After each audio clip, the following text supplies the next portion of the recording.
નમસ્તે સાહેબ, કેમ છો? ઓ છગન નમસ્તે, કેમ છે તું?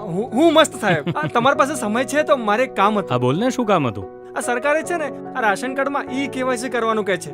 તો આ ઈ કેવાયસી એટલે શું? તને ઈ કેવાયસી નથી ખબર? નથી ખબર સાહેબ.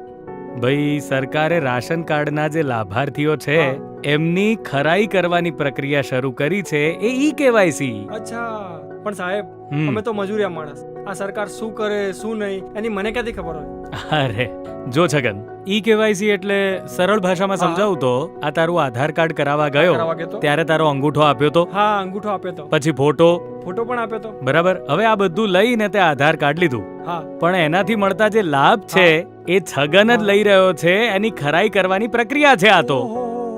એટલે મારે ઈ કેવાયસી કરાવવું પડશે એમ ને? પણ સાહેબ કેવી રીતે થાય? મને નથી ખબર, બતાવો ને મને. અરે અહીં ના થાય છગન. તો જો બહુ સરળ છે આ તો. રાશન કાર્ડની કચેરી ખરીને હા ત્યાં જજે. તું એકલો ના જતો પાછો, તારા ઘરના બધા સભ્યોને લઈને જજે, એટલે એમનું એ થઈ જાય. એ બધાના આધાર કાર્ડ, તમારું આ રાશન કાર્ડ, આ બધું લઈને જજે, એટલે ત્યાં તને ઈ કેવાયસી કરી આપશે. પણ સાહેબ આ રાશન કાર્ડની કચેરીએ જવા માટે મારે રજા મૂકવી પડશે. બીજો કોઈ રસ્તો છે? બીજો રસ્તો છે. હા બોલો. ગ્રામ પંચાયત ખરી ને આપણી, તારા ઘરની બાજુ. હા, બસ ત્યાં આપણે પેલા કોમ્પ્યુટર ઓપરેટર છે મુકેશભાઈ વીસી. હા, ત્યાં બધું લઈને જવાનું. એ પણ તને ઈ કેવાયસી કરી આપે. પણ સાહેબ હું ફેક્ટરી આવવા સવારે 8 વાગે આવું ને ત્યારે ગ્રામ પંચાયત બંધ હોય, અને સાંજે 6 વાગે જાઉં ત્યારે પણ ગ્રામ પંચાયત બંધ હોય. હા, હજુ કોઈ સરળ રસ્તો ખરો? સૌથી સરળ રસ્તો તો છે. કયો? મોબાઈલ ફોનમાં માય રાશન એપ્લિકેશન ડાઉનલોડ કરી લે. ચલ. સાહેબ મારી પાસે આ સસ્તો ફોન છે, એમાં થશે? જો ભાઈ, મોબાઈલ મોંઘો હોય કે સસ્તો હોય એનાથી કોઈ ફેર ના પડે. આખો દાડો ફોનમાં રીલ જોયા કરે છે, એના કરતા આવી કામની એપ્લિકેશન ડાઉનલોડ કરે તો આ તારું ઈ કેવાયસી સરળતાથી થઈ જાય. હવે ધ્યાનથી સમજજે, સમજાવું છું. હા, સૌથી પહેલા આ જો, આ ગૂગલ પ્લે સ્ટોર છે. પછી એમાં લખો માય રાશન. હા, અચ્છા, આઈ એપ્લિકેશન આવી. આને ડાઉનલોડ કરો. ઓકે, જો ડાઉનલોડ થાય છે. બરાબર. પછી એમાં તારું નામ અને મોબાઈલ નંબર નાખી સૌથી પહેલા તારું એકાઉન્ટ બનાવી લેવાનું. આટલું કરીને પછી આ 3 આડી લીટી વાળા ચિહ્નને દબાવવાનું અને આ પ્રોફાઇલ પર ક્લિક કરવાનું. જેવું આની પર ક્લિક કરીએ એટલે પ્રોફાઇલ પેજ ખુલે અને એમાં તમારું રેશન કાર્ડ લિંક કરો એ વિકલ્પ પસંદ કરવાનો. એમાં તારા રેશન કાર્ડનો નંબર અને આધાર કાર્ડના છેલ્લા 4 આંકડા નાખી તમારું રેશન કાર્ડ લિંક કરો પર ક્લિક કરવાનું. હવે જે પેજ ખુલે એમાં આ લખેલી માહિતી વાંચી જવાની અને સહમત થાવ તો હું સંમતિ સ્વીકારું છું ચેક બોક્સ પર ક્લિક કરી આધાર ઓટીપી જનરેટ કરો બટન પર ક્લિક કરવાનું. ઈ કેવાયસી માટે આધાર કાર્ડ સાથે લિંક મોબાઈલ ફોન સાથે રાખવો જરૂરી છે, જેથી ઓટીપી આવે એટલે તરત એડ કરી શકાય. અને મેસેજમાં આ જે ઓટીપી આવ્યો એ ઓટીપી નાખીએ એટલે તમારું રેશન કાર્ડ સફળતાપૂર્વક લિંક થયેલ છે એવો મેસેજ આવી ગયો. જો ભાઈ, હવે આને બંધ કરી અને પછી ફરી ચાલુ કરવાની. સમજી ગયો? પહેલા મને એક વાત કહે છગન, કે આ તારા ઘરમાં જેટલા સભ્યો છે એ બધાનું આધાર કાર્ડ રાશન કાર્ડ સાથે લિંક છે? હા સાહેબ, આપણી આ જે મામલતદાર કચેરી છે ને ત્યાં જઈને મેં બધાના આધાર કાર્ડ લિંક કરી દીધા. શાબાશ, આ સમજદારીનું કામ કર્યું. અને જો કોઈનું બાકી હોય તો મામલતદાર કચેરીમાં જવું પડે. હા, પછી શું કરવાનું હોય સાંભળજો. આ હોમ પેજ છે, એના પરથી ઈ કેવાયસી મેનુ. હા, એક લિંક આવી જો. હા, લખ્યું છે ડાઉનલોડ આધાર ફેસ આરડી એપ. બરાબર. એને ક્લિક કરવાની. બરાબર. એટલે શું થાય કે ફેસ ઓથેન્ટિકેશન થઈ જાય. ઓકે, બરાબર.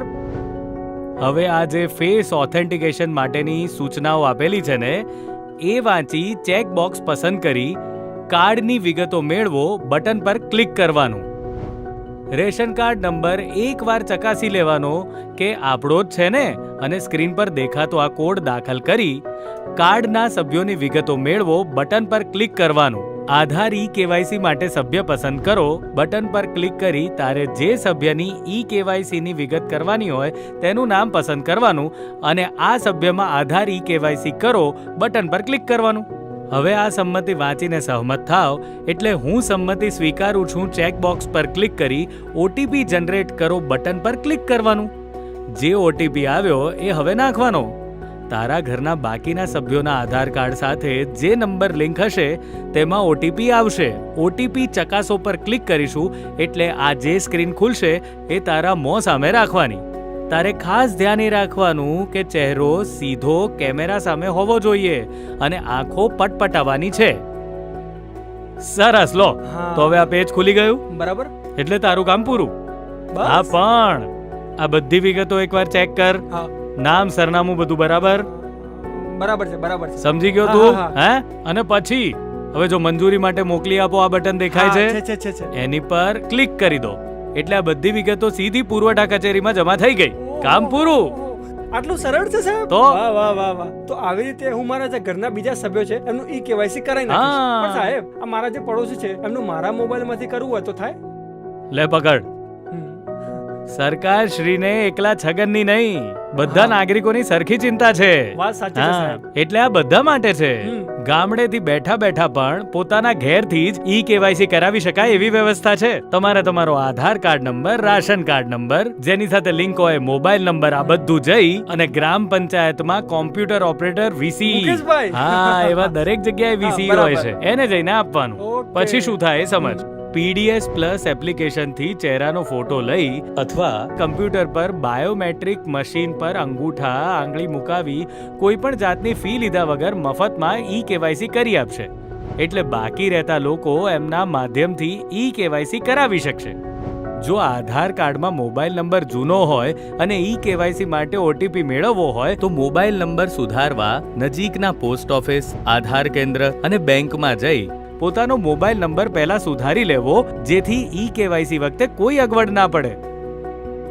ઈ કેવાયસીમાં કોઈ પણ જગ્યાએ બેંકની વિગતો આપવાની આવતી નથી. ઈ કેવાયસીમાં રેશન કાર્ડ અને આધાર કાર્ડની ઝેરોક્સ કોપી પણ આપવાની જરૂર નથી. વાહ સુપરવાઇઝર સાહેબ, વાહ. આ તમે શીખવાડ્યું એમાં મારું ઈ કેવાયસી કમ્પ્લીટ થઈ ગયું સાહેબ. આ તમારો ખૂબ ખૂબ આભાર હો સાહેબ, ખૂબ ખૂબ આભાર. અરે ભાઈ, મારો આભાર માનવાની જરૂર નથી. આભાર સરકારશ્રીનો માન કે જેણે આટલી સરસ વ્યવસ્થા કરી આપી છે.